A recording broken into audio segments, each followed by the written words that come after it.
bienvenidos a Mentores Luminosos. Soy Claudia Cervantes y en este espacio de liderazgo e inspiración tengo hoy a la justicia con rostro de mujer frente a mí, a un lado mío, que nos va a hablar de toda su lucha social. Ella es Hilda Telles, defensora de los derechos humanos y actualmente en la Ciudad de México atiende todos los asuntos sobre la diversidad sexual. Bienvenida. Muchísimas gracias, es un honor de verdad, no sabes qué placer y qué alegría estar aquí contigo. Pues el honor es nuestro porque pues tienes una historia de 30 años luchando y transformando incluso políticas públicas en pro de minorías y de personas desprotegidas desde una visión compasiva y de empatía. Y que no todo mundo a veces está de acuerdo con los derechos humanos. ¿Te ha pasado? Sí, me ha pasado. Imagínate, en este transcurso de 30 años como defensora de derechos humanos, digamos, muy al principio, hace 32 años que empezaba toda esta ola de trabajo, estaba el tema de los derechos humanos súper estigmatizado. Decían, los derechos humanos defienden solo a delincuentes, ¿no? Porque como que se enfocaba o la gente lo entendía como una parte de defender a las personas que habían cometido un delito, pero no era la persona, era defender los derechos y han pasado muchos años para poder ir modificando esto y entender que el marco de los derechos humanos protege a todas las personas, independientemente de la situación o condición que esté viviendo. ¿Y para qué? Para garantizar la dignidad humana, que justo hace un momento platicaba en una ponencia que tuve hace un momento y decía, qué maravilloso que en el esquema de lo jurídico que siempre es tan cuadrado, tan rígido, los derechos humanos, su origen, su génesis, lo que le sostiene es la dignidad humana. Y qué cosa tan más bonita. Me gustaría que ahora sí de una abogada y de una defensora de los derechos humanos nos dijeras con los términos adecuados qué es la dignidad humana. Mira, la dignidad humana son todos aquellos elementos que hacen que una persona pueda vivir en plenitud, pueda vivir feliz. Y entonces, evidentemente, esto ¿cómo lo trasladas a los derechos? Bueno, que tengas derecho a la vida, pero por ejemplo, a la vida digna. Por eso esta discusión con el tema de la eutanasia. ¿Se vale la pena ir o no ir? Cuando lo que se quiere es la vida digna, entonces a la vida, a la vivienda, a la educación, al trabajo, todos los satisfactores. Y que van además pues también teniendo otros componentes como el tema de la economía, como el tema de un medio ambiente sano, es decir, todo aquello que a una persona la haga vivir en plenitud, eso estamos pensando que se respeta su dignidad. Hay quien piensa que la calidad de vida está por encima de la vida misma. ¿Qué opinas de eso? Sí, yo estoy totalmente de acuerdo. Fíjate, porque, por ejemplo, en el tema de la eutanasia, que ahorita incluso hay una mujer que con un tema de salud muy complejo que está pasando, ha abanderado el tema de hablar de la eutanasia, que al fin se haga. La Ciudad de México, un poco en paréntesis, tiene un esquema, digamos, avanzado en el sentido de que se respeta la voluntad anticipada. Y la voluntad anticipada es una fase previa, muy cortita, donde una persona puede decidir hasta dónde, en caso de una enfermedad compleja, crónica, degenerativa o que la lleve a una fase terminal, puede o no acceder a un procedimiento invasivo. Pero la eutanasia habla de yo termino con mi vida. Todo. Y yo me pregunto, ¿por qué somos tan amorosos, compasivos con, por ejemplo, los seres semovientes, los animalitos? Si tenemos un animalito y está sufriendo, pues decimos, lo llevamos a dormir y ya descansa. ¿Por qué no nos atrevemos eso con nosotras mismas, con las personas? Decir, ya tuve una vida, estoy pasando por un proceso complicado. Muchas veces ciertas enfermedades o ciertos padecimientos traen dolores crónicos, situaciones muy adversas donde la calidad de vida ya no es vida. ¿Tendrá que ver con un tema religioso? Tiene mucho que ver con un tema religioso, una gran parte, un tema moral de cómo vamos a acabar con la vida, pero yo creo que es la vida digna. Entonces yo, si me preguntas, mi postura es 100% en favor de que la eutanasia sea un proceso que prospere. ¿Estás a favor? Totalmente. Bueno, hablando de tus inicios en estos 30 años de lucha, has mencionado en otros espacios que tú te has inspirado en tu madre y que también sobreviviste a la violencia feminicida. ¿Nos puedes Así es. compartir eso? Sí, sí, claro. Mira, mi mamá es mi primera mujer fuente de inspiración. Mi mamá era una mujer muy trabajadora, era una mujer fuerte, era una mujer que luchaba. Yo te podría decir, tengo muy pocos recuerdos de ella siendo cariñosa conmigo, afectuosa, abrazándome, besándome, diciéndome te quiero. Y a lo mejor llegó un momento de mi vida que me lo cuestionaba, era decir, a lo mejor mi madre no me quiere. Hoy puedo decir, claro que me quería, pero ella me mostraba su amor mediante otras herramientas, las herramientas que hoy me permiten ser la mujer quien soy y por eso siempre digo, es mi inspiración y esa fue su manera de darme amor. Y esa fue su manera de darme amor y en cada cosa y acto que hago dignifico ese amor y esa manera y ese espacio de vida y de tiempo que estuvo conmigo, que Dios la permitió estando en vida.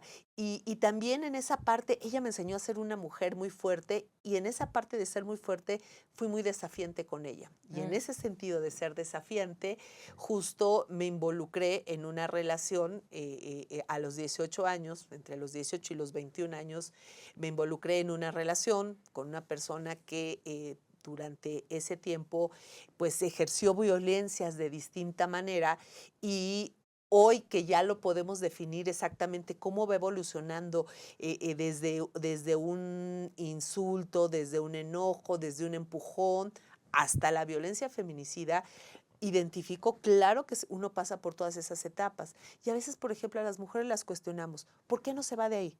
¿Por qué no deja a esa persona? No es tan fácil. Se va acabando tu autoestima, se va acabando tu fuerza y se va aprisionando la otra persona de uno misma. Y pues bueno, sufrí al final, después de múltiples agresiones, un evento que casi me hace perder la vida. Eran tiempos donde además también las leyes no estaban como hoy, tan avanzadas, donde se reconocían esas violencias. Yo iba al Ministerio Público y era de, así casi, otra vez usted. A ver, ¿Por qué no lo ¿ahora deja? qué?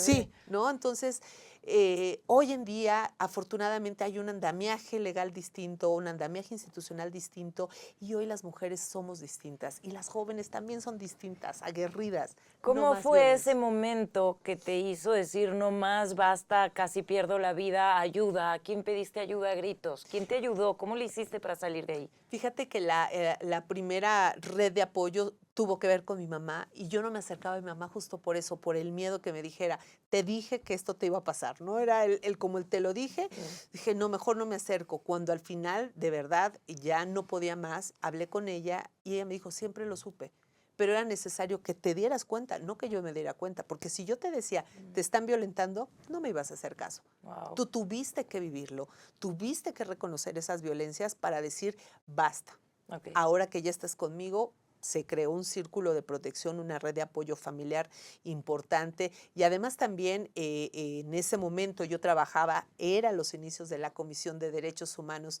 del entonces Distrito Federal, empecé a trabajar ahí y el presidente en aquel momento que se percató de un evento violento grave, él me dijo, Hilda, ¿qué está pasando? Cuando le conté todo, no podía creerlo, decía, pero esto parece salido de una película de horror lo que usted ha vivido. Hubo un apoyo institucional también que afortunadamente me ayudó a salir eso. Pero son muchas etapas, ¿sabes? Es tener como una red de apoyo, identificar la violencia, poder tener la fuerza de decir basta, porque no es tan fácil decir basta a la violencia. Necesita uno fuerza para decir tengo las herramientas para poder sostener el basta de manera permanente. Entonces fueron un número de cosas que afortunadamente tuve ese apoyo y me permiten estar hoy en día aquí y también levantando la voz por otras violencias. Qué bien, sí, recuperar la autoestima, reconocer tus derechos y no recaer, porque a veces también como una adicción es fácil volver a caer en el mismo patrón. Así es. ¿En ese entonces ya estudiabas Derecho? Ya. Sí, ya había terminado, ya había concluido la carrera, justo cuando me separo, ya hay como primer bloquecito de salir de la casa o no salir de la casa, es que entro a trabajar a la Comisión de Derechos Humanos del Distrito Federal en su momento, y pues ya tenía esas herramientas. Es que eso es, además, fíjate, como un contrasentido. Habiendo estudiado Derecho, siendo abogada, y Caíste. era como tengo todas las herramientas, pero no puedo. Es algo. Entiendo tu caso como esas personas que entienden que lo que les pasó le dan un sentido, el para qué me pasó. Y ahora se va a convertir en mi lucha y voy a alzar la voz y a evitar que otras pasen por lo mismo. Y esa es Así tu es. misión y parte de tu legado, porque Sí, hay muchas cosas que has hecho en pro de los demás y de esa dignidad humana. sí. ¿Y cómo es que tú descubres que te gusta la justicia? Pues mira, creo que eso sí es algo muy desde la infancia. Me acuerdo que los regaños siempre de mi mamá era, no te metas en donde no te llaman, o sea, deja de tener problemas. En la escuela era la de las muy buenas calificaciones, pero la de nunca en la escolta porque mi conducta era horrorosa. Pero era horrorosa porque siempre justo veía si a una compañerita la maltrataba o alguien le hacía bullying, pues yo La iba a defendías. meter, yo iba a, pues sí, a meterme, involucrarme todo. Entonces siento que eso es una vena o es algo que se Vocación. trae. Sí, es sin duda alguna la defensa de los derechos humanos es una carrera muy difícil, es muy fuerte, porque tu materia prima es el dolor, Ujú. es el sufrimiento, es ¿Cómo la, te curtes la piel ante tanto dolor sin volverte indiferente? híjole, es eso, es cuando tienes una vocación, porque también hay quien de pronto dice, no, para que no me duela, ya mejor miro poquito, miro no. Pero cuando hay una vocación de vida, el propio dolor de otra persona se vuelve tu motor, se vuelve la causa de luchar por esa injusticia y decir, esto no puede pasar. ¿Y cómo estructuramos para que haya una vida diferente? Muy bien. Bueno, Hilda cree en las terceras oportunidades porque trabajaste en las penitenciarías, en la reinserción social, de la mano con empresas y gobierno, Ujú. para que todos aquellos que cometieron un delito tuvieran una segunda oportunidad. ¿Pero crees en las terceras oportunidades? Mira, creo que siempre en esta segunda oportunidad el entorno también debe ser pues lo más favorecedor posible para una persona, por ejemplo, que comete un delito. Y en eso pues a lo mejor a veces no es tan seguro y entonces se vuelve adverso y tendríamos que buscar una tercera oportunidad. Pero te voy a decir por qué. Cuando hablamos de la segunda oportunidad muchas veces me cuestionaba, ¿y habrán tenido la primera? Porque cuando analizas el entorno de lo que una persona que haya cometido un delito, dónde creció, cómo fue su infancia, cuáles fueron sus oportunidades, cuáles fueron las herramientas para poder decidir entre cometo una conducta que transgreda la ley o no lo hago. A veces No no tienen hay, opción. no hay. Fíjate, sobre todo se cuestiona mucho las adolescencias que cometen delitos y de pronto no, y que se baje la edad penal y desde los 10, 12 años vayan a prisión y todo. Pero ahí a las personas jóvenes que cometen una conducta, una infracción delictiva, eh, habría que ver cuál es su entorno, habría que ver si no es la sociedad la que les estamos debiendo. Le estamos debiendo a un niño o a un adolescente su derecho al juego, al esparcimiento, a una familia, a la escuela, a los cuidados de la familia, a los cuidados sociales y que muchas veces no los tienen. Entonces, Pero en un siempre. juicio, ¿cómo determinas eso si la ley aplica en un piso plano para todos? Sí, claro. En el caso de, por ejemplo, justicia de adolescentes, hay mucho análisis también contextual, qué pasa alrededor. Por eso también a veces hay diferenciación de medidas. A veces adolescentes se quedan en internamiento porque están en una situación de más riesgo que dejarlos fuera, o a veces cuando hay una red de apoyo cercana con un compromiso de cuidado, pues sí toman medidas en libertad para, pues, poder, digamos, hacer un tránsito distinto de la vida, un análisis sobre la conducta indebida que ocasionó. Pero también hay personas con mucha malicia que conociendo esa flexibilidad en la ley en determinadas edades va y recluta adolescentes pues Así para es. que no pase nada. Así es, así es.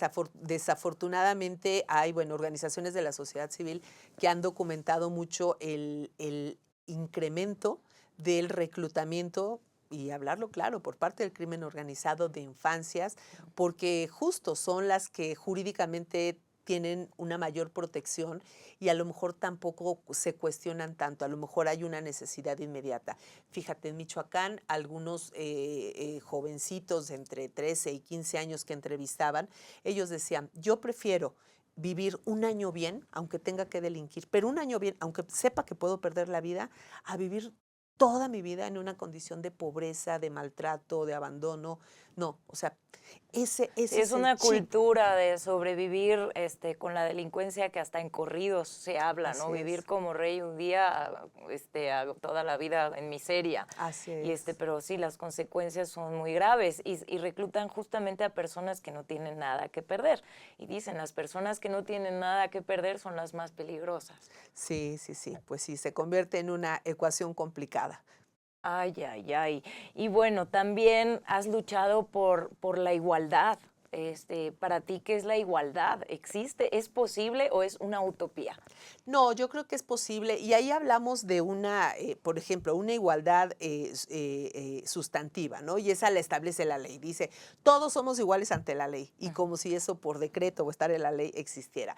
Ahora, de la igualdad sustantiva que establece ahí, vamos a pasar de la igualdad real, vamos a pasar a esa igualdad sustantiva, ¿no? A Ujú. decir cómo esto que esté establecido en una ley se convierte en una realidad.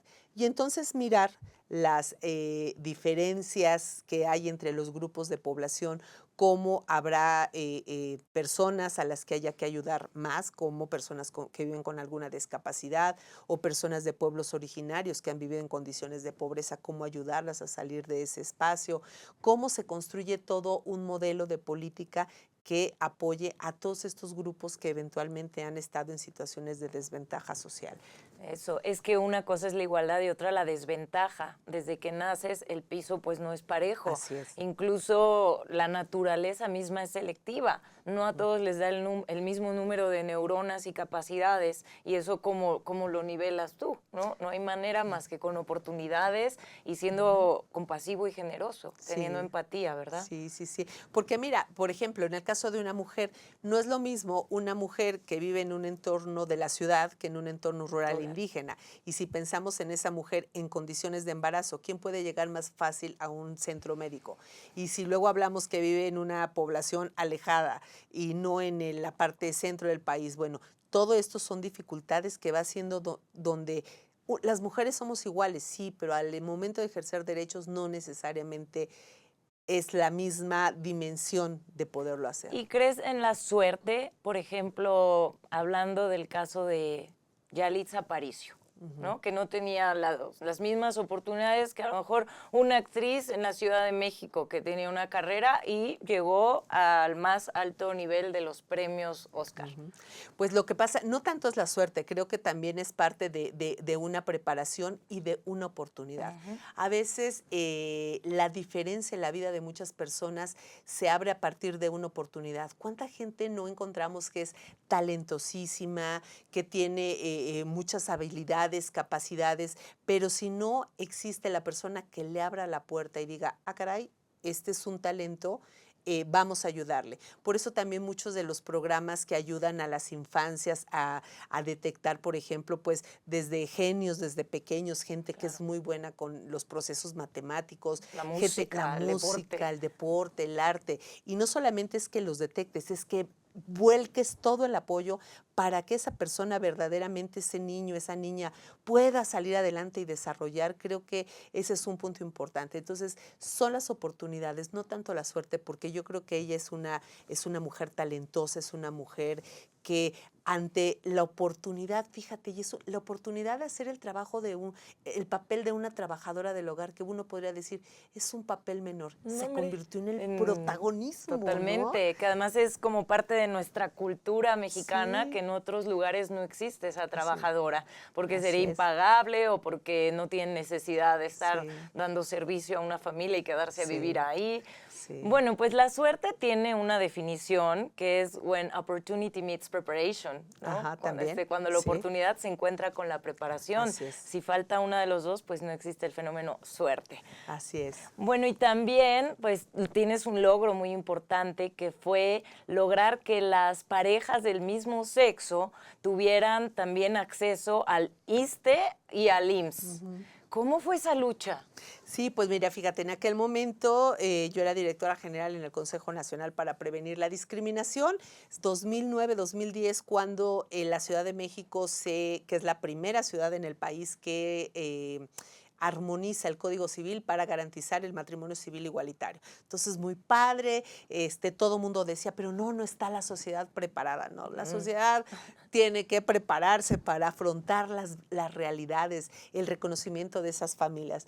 Entonces, se casan las primeras parejas y como cualquier otra pareja, pues a los pocos días va a una institución de seguridad social y dice, oiga, vengo a registrar a mi esposo como Felipe su esposo. Nájera. Felipe Nájera, Jaime Morales, Luis Guzmán, otras compañeras también que están inmersas en este movimiento y no pueden acceder a la seguridad social.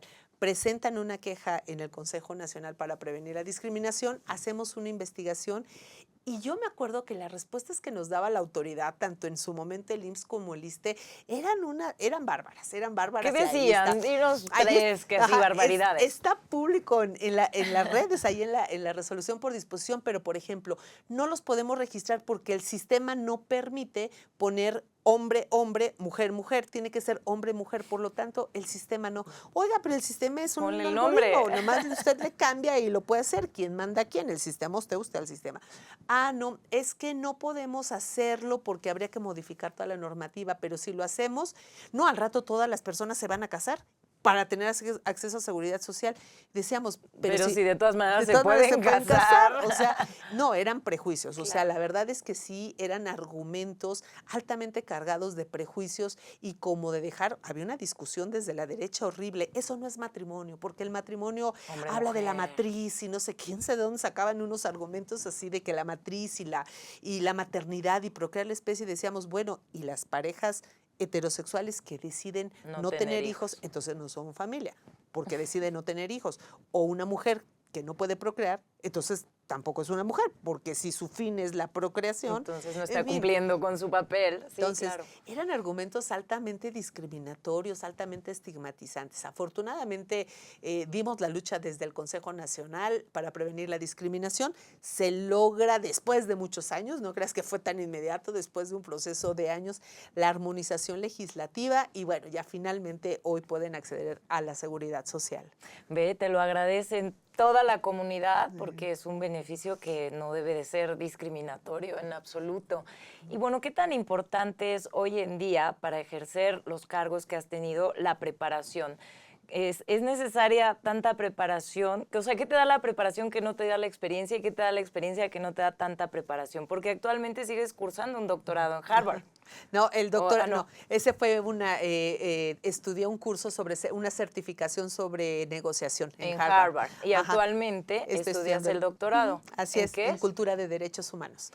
A ver, la pregunta, ¿qué te da una cosa que no te da otra? Fíjate que, bueno, por una parte la experiencia es muy importante, es parte de lo que vas aprendiendo, pero también se necesitan herramientas metodológicas, nuevos conocimientos, porque sobre todo, parte de las características de los derechos humanos es que son dinámicos, es que son progresivos, es que van avanzando. Entonces, necesita uno cada vez irse preparando muchísimo más para tener las herramientas técnicas, metodológicas, académicas y poder realmente involucrarte. Y porque además para mí, pues aprender es parte de una pasión.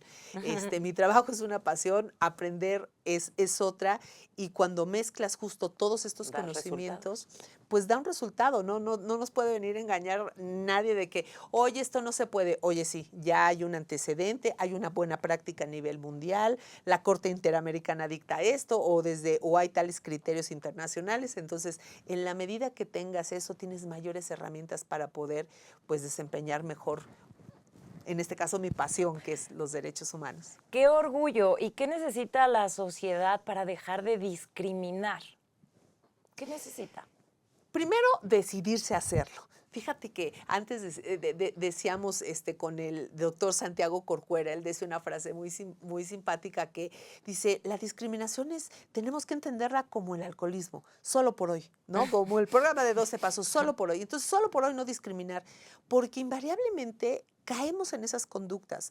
¿Sabes? A veces son cuestiones pequeñitas o simbólicas como los chistes, bueno, y ahora con todo lo virtual, los memes, las burlas. El bullying en la escuela. Bullying, o sea, todas estas características y como que lo normalizan las personas y no, es decir, a ver, si yo veo una imagen, un texto, una expresión y veo que es discriminatoria. ¿Y cómo lo puedo identificar? Es muy fácil, nada más darle la vuelta. Si ese meme se tratara de mí, ¿cómo me sentiría yo? Claro. Ah, entonces no. Si ese es el primer, porque es que, ay, ¿cómo sabemos? Es que en México, ¿sabes?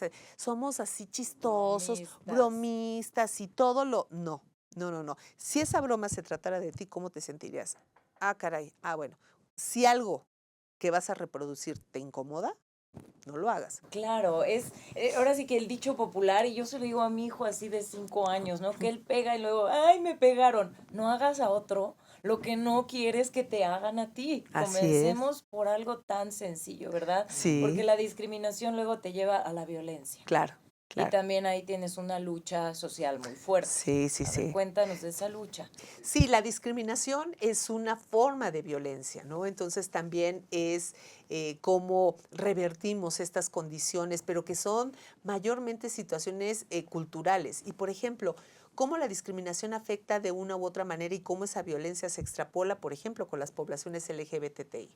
Cuando discriminas no es que solamente no le voy a dar acceso a una persona de la diversidad sexual para entrar en un restaurante, para que celebre una fiesta en un espacio que es propiedad de alguna persona, o no le voy a dar el empleo, todo. Es todo esto social que va escalando y que al final sí se puede convertir en violencia LGBT fóbica, ¿no? Exacto. Entonces, sí es muy importante poder considerar que una situación que empieza como un chiste o una broma puede escalar a ser hasta un crimen de odio por homofobia. Entonces, cómo tenemos que abordar y trabajar eso desde lo social, desde las escuelas, desde los espacios, desde los medios de comunicación, hablarlo mucho, porque también desde los medios de comunicación se refuerza, se deconstruye o se construye nuestra cultura. Claro. ¿Qué tanto es cierto que a veces alguien que manifiesta una conducta homofóbica quizá es homosexual?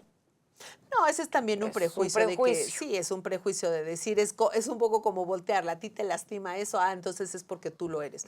No, eso yo creo que incluso ni siquiera como usarlo como un argumento, porque entonces sí estamos, Cae en lo mismo, en claro, estamos prejuicios. violentando y además asumiendo como si una conducta homosexual fuera mala, fuera Exacto. indebida, ¿no? Sí, Entonces, pero por la homofobia, ¿no? ajá. Porque todavía creo que la sociedad tiene mucho este padecimiento, o sea, ahora sí que la fobia a cualquier cosa es un padecimiento, ¿no? Ujú. Entonces, ¿cómo superarla? Alguien que tenga esto y que diga, ok, yo quiero enfrentar este miedo que tengo, ¿cómo le hago? ¿A dónde pide ayuda?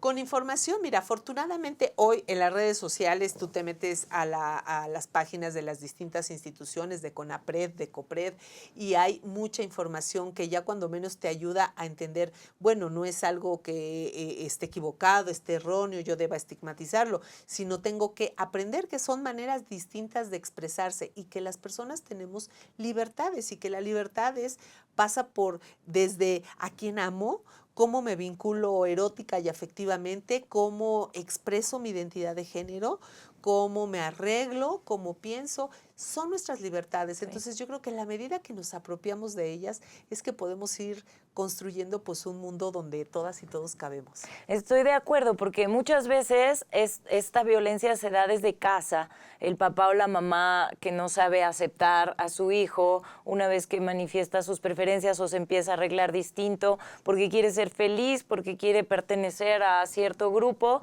Entonces la familia es la que se tiene que adaptar, no el hijo el que tiene que regresar a ser lo que no es. Así es. ¿Estás de acuerdo? Y a veces, bueno, porque he escuchado, las madres justamente tienen miedo, no porque no acepten a sus hijos, sino por miedo a que los lastimen por la fobia de otros. Así es, así es. Yo creo que ese es uno de los principales miedos, pero es uno de los miedos que, por ejemplo, mucho se atravesaba en 1940, 50, 60, de, ay, nació una mujer, así como que, ¿cuál es el tema que haya nacido una mujer? Es que va a sufrir. Ya era como la condena de por ser mujer va a sufrir, ¿no? Entonces, eso se ha venido cambiando. Hoy una mujer es fuerte, hoy justo decimos, es tiempo de mujeres, tenemos que sacar lo mejor de nosotras en todos los aspectos. Pero también eso, cuando hablamos de las poblaciones LGBT, es como decir, como papá o mamá, yo no quiero porque sé que va a sufrir, sé que le van a violentar, sé que esto, y mejor lo rechazo. Pero entonces ahí es también un contrasentido. El primer lugar donde a una persona de la diversidad sexual se le violenta es en Sí, el hogar. exacto. Y son los padres, es la gente cercana.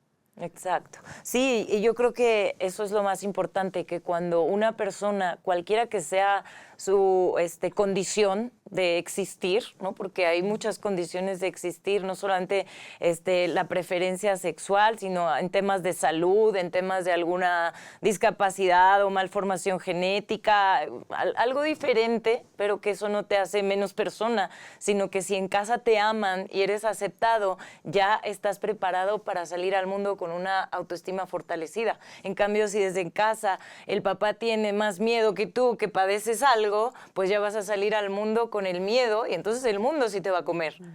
Así es, entonces desde casa, desde familia, tenemos que justo arropar cualquier diferencia, cualquier circunstancia, por decirlo, bajo los cuales hemos crecido, abrazarla con amor. Abrazarla con amor y acompañar. Porque se habla de minorías, pero hoy en día ahora es que la diversidad sexual se ha vuelto una mayoría. O sea, yo veo en campañas, a veces ves en redes sociales qué contenido tiene más vistas y es más de la comunidad. Sí, ¿no? ¿Y qué tal ahora en junio, en la marcha del orgullo LGBTI en junio, nos logramos, por primera vez nos lograron contar todas las personas que marchamos, 880,000 personas. O sea, Casi no un es millón. menor, es de las marchas más grandes que hay en el país y en el mundo. Entonces, eso significa mucho también, ¿no? También significa este poder, de que es una ciudad de derechos, es una ciudad donde esa expresión está reconocida legalmente, le guste o no le guste o le incomode a algunas personas. Está reconocida en la ley y esta ciudad es una ciudad de derechos, es una ciudad de avanzada que abraza las diferencias y que las reconoce y las respeta. Entonces, esa marcha fue uno de los mejores ejemplos, ¿no? Grande, amorosa, festiva, excesiva, Libre. pero eso, libre. Y con respeto, Claro. ¿no? Porque también a veces pues se cae como en todo, ¿no? Una pareja puede ser heterosexual y tener el mal gusto de públicamente exhibirse y eso no está bien. O sea, ¿sabes? O sea, independientemente de cuál sea la preferencia, yo creo que a veces quienes se incomodan es como en las marchas de mujeres cuando se quejan de la violencia y hacen violencia.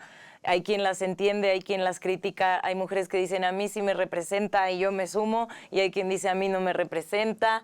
O sea, hay, como dices, la diversidad está en todo y tú la abrazas. Claro, claro, porque es eso, justo incluso son distintas maneras de expresarse, buenas, malas, regulares, nos incomodan algunas o no. Finalmente, incluso hasta las expresiones en las marchas de carácter político, pues son eso, también resultan incómodas, porque también dentro de la incomodidad se crece, también dentro de la incomodidad se construye. Hace unos días hablaba sobre justo también construir política pública desde la comodidad no sirve. La política pública también tiene que incomodar. También tiene que ser para justo saber que está gestando un cambio, que está observando aquellos grupos a los que nunca se les había volteado a ver. Entonces, también eso, hay que atrevernos. Como bien dices, están los de derecha, están los de izquierda, los progresistas. ¿Qué opinas? Por ejemplo, hay quien está a favor de lo que opina Trump. Ya, nada de más géneros, hombre, mujer, punto. Y otros, bravo, y otros, no. Sí. Y luego en México también, ¿por qué incluyen en los textos de niños que ya se enteren de que más diversidad los van a confundir? ¿Qué opinas de eso?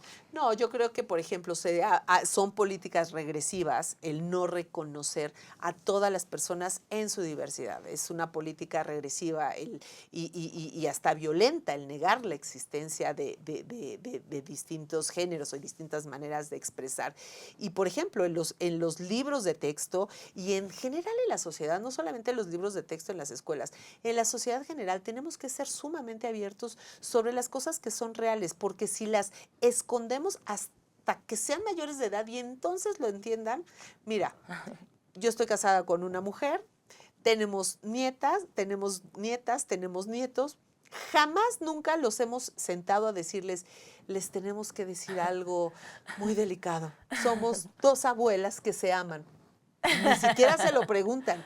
Ellos Es su y ellas normalidad y su realidad. sus Y abuelas. cada quien va a elegir lo que más le Las guste y más. Las aman, las adoran. Una vez fuimos a recoger a nuestra nieta Valentina a la escuela y pues igual, pues ya sabe la escuela, llegan las señoras, camioneta, coche, el chofer, los niños, y nosotras llegamos así muy frescas y así, las dos así, Valentina, Valentina, y ella grita, mis abus, Bueno. llegaron mis abus. Y de pronto las mamás voltean como, mis abus, o sea, no es normal, y así, abus, abus, nos abraza.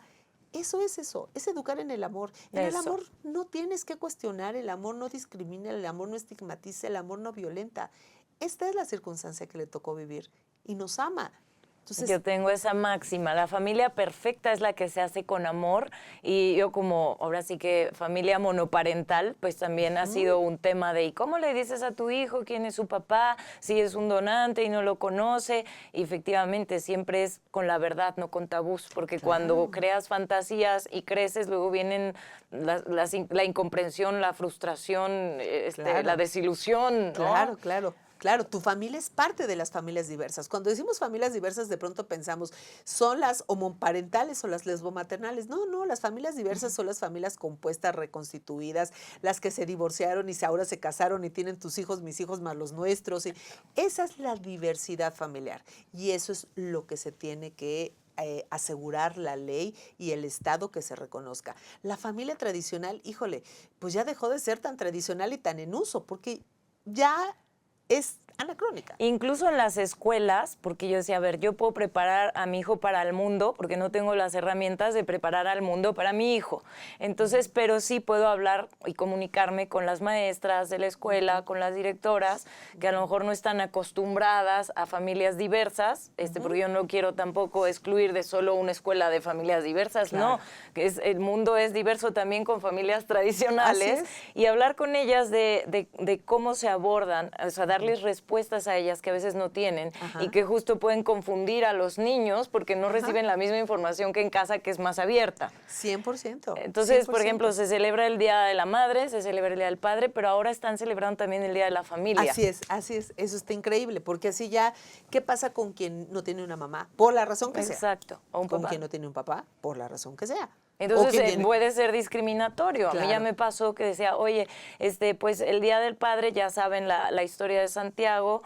No, pues lo ponemos a hacer otras. No. No. O sea, él ya decidirá si ese regalito se le da al abuelo, Claro. al tío, al Claro. padrino, o Exacto. simplemente se lo ofrece a ese papá que sabe que existe aunque no lo conozca, Claro. pero no le nieguen la Claro. oportunidad de participar. Claro, claro. Bueno, y ya hablando de educación como mujeres en tiempo de mujeres, cuando mi hijo vio la toma de posesión de la primera presidenta de México, que también era un tabú, que, uy, México no está preparado, pero siempre hay que prepararnos Claro. para que suceda y creerla, ¿verdad? Claro. Entonces, él, como no tenía, bueno, tiene todavía formado un criterio con base a conocimiento, contexto, historia, pues él simplemente tomó literal que era tiempo de mujeres. Y él, como hombre que se sabe, dijo, ¿y yo qué? Y eso me hizo pensar, Claro. ¿cuál es nuestra responsabilidad hoy como mujeres en cualquier esquema de familia para educar a estos nuevos hombres en su masculinidad, con nuestro ejemplo, en un contexto feminista? Es todo un desafío. Es todo un desafío porque justo, fíjate, tenemos una responsabilidad quienes decidimos y elegimos maternar. Tenemos una gran responsabilidad en qué voy a dejar en mi hijo o en mi hija en esta sociedad, pero sobre todo hablando de los hijos hombres que atraviesan por estos conceptos ahora del feminismo, de las mujeres podemos, de somos Ya no te fuertes, voy a somos- lavar. Exacto, entonces, ¿cómo se cuestionan todas las construcciones sociales alrededor de lo masculino y lo femenino, ¿no? Entonces, a eso es educarlos como en la parte de la apertura, en la parte del amor y en parte de decir, estamos hablando esto, es tiempo de mujeres porque hoy finalmente llega alguien al poder y se reconoce una deuda histórica con muchas mujeres, con muchas mujeres, para lograr llegar a ese espacio. Pero sin duda alguna, las mujeres tenemos que trabajar también del lado de los hombres. La igualdad se construye con las dos partes, no solamente se construye a partir de las mujeres. No queremos que el feminismo sea visto como el machismo, como algo No, claro. negativo. No, el machismo Porque es entonces estaríamos excluyendo a nuestros propios hijos. Claro, ni siquiera es que sea antagónico, el machismo y el feminismo. No. El machismo es una conducta violenta que asesina, que mata. Eso es el machismo. El feminismo es la lucha de las mujeres porque se reconozcan los derechos para todas.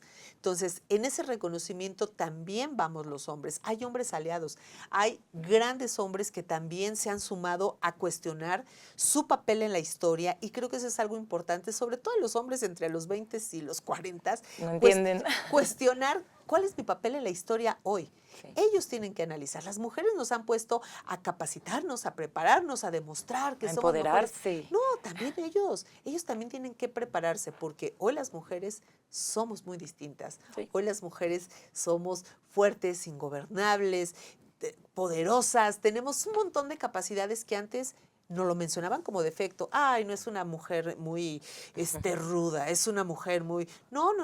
¿Por qué para un hombre esa característica representa fuerza y en una mujer se ve mal? ¿No? ¿Por qué un hombre le da miedo sentir que una mujer no lo necesita? O sea, Sí. ¿por qué?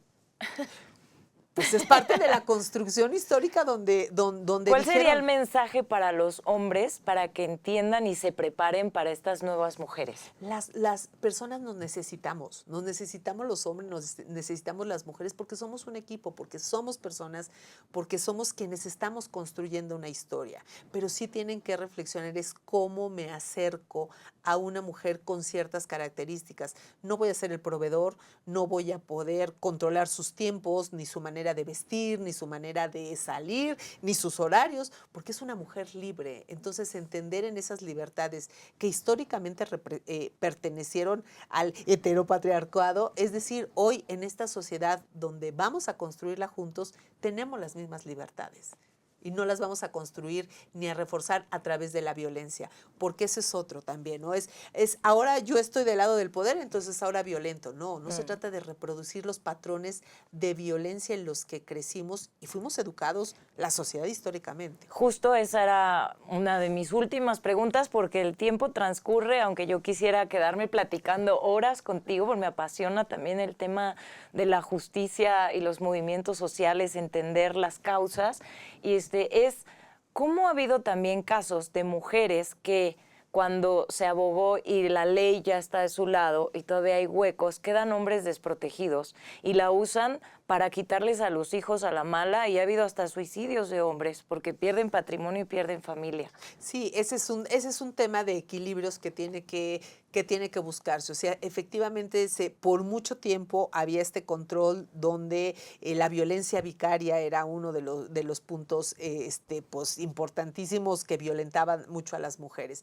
Y que a lo mejor en esos huecos puede haber algunos casos en los que de manera excepcional también se puedan estar volteando las cosas. Creo que esa es mucho parte importante de las autoridades, de quienes les toca decidir de esos casos, el pensar en que las decisiones no son en favor cuando hay hijos de por medio, hijos, hijas, hijes, no solamente es del hombre y la mujer, porque no son los derechos. Hay que buscar lo que mejor favorezca a los niños y las niñas. Eso es fundamental, porque el derecho consagrado de convivir con ambos padres es de los niños. Y esa es la ética que en los abogados se debe de sembrar, porque a veces el que paga más es el que gana y los niños son los últimos que les importan. Y eso a mí me entristece muchísimo. Sí, tú ves muchas familias eso, que se agarran a hijazos y ¿quién sufre? Los que están en medio son los hijos y las hijas. Y son los niños violentados que luego replican conductas. ¿Estás de acuerdo? Que ahí en la familia tenemos